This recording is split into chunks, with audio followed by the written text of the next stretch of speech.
Statistically, I'm not supposed to be here.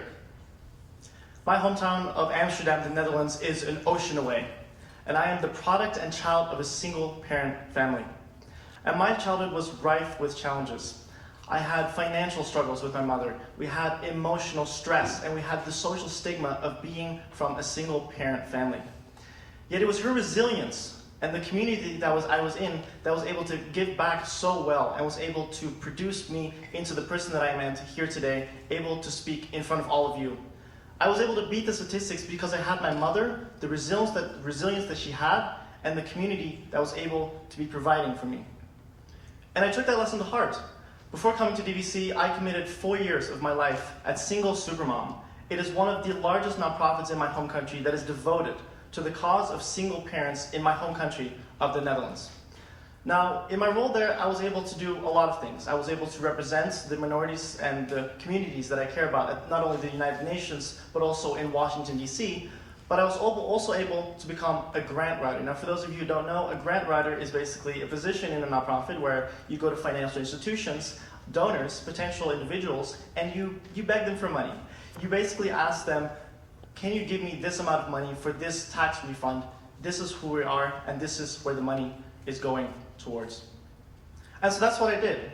I was a grant writer for a lot of years, and I came eventually to a very, very startling possibility, a very startling realization that we were not measured by the amount of good that we were able to do, but by the amount of people that we were able to help. And so this is what I call the nonprofit paradox, because it's not about the amount of money that you're spending, but it's about the way that you're able to use that money. For example, if you're a nonprofit organization, then the measure of how virtuous you are will not be qualified by the amount of people that you're helping, it's by the amount of ways that you're able to economize on those costs. And so this is really paradoxical, because why do we celebrate very bold risks in business, but when it comes to nonprofits, suddenly it's a completely different story. Think of the biggest companies in the world, Google, Meta, Amazon. These were companies that in the first 6 years of their lifespan made almost no revenue at all, because they wanted to provide long-term sustainability. They focused on internal investments that were able to produce a much more sustainable future. But when nonprofits do it, it's suddenly out of the picture, because nonprofits are very, very short-term based. If a government, if an individual decides to give you money for a good cause, he expects to see results immediately. And as a result, you're extremely pressured by the environment that you're in. You're not able to create the desired effects, and you often feel that you're completely overwhelmed because you don't have the resources that you have.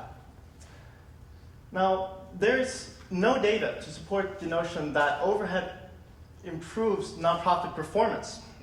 And because it's an issue of public perception as well. Many people, 80% of Americans, in a study done by Stanford University, are not able to find value in the purpose of overhead for nonprofits.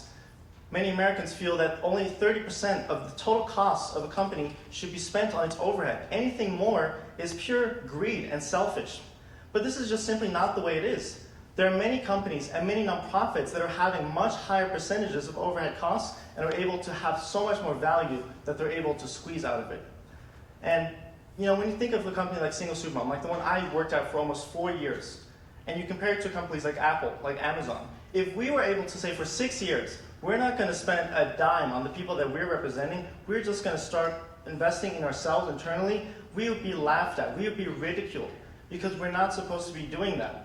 Yet it is these companies that are doing the same thing and are allowed to take the risk because it is such a difference in perception.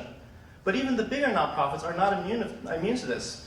In 2010, when Haiti was leveled by a gigantic earthquake, the American Red Cross was able to get over $500 million in a matter of weeks.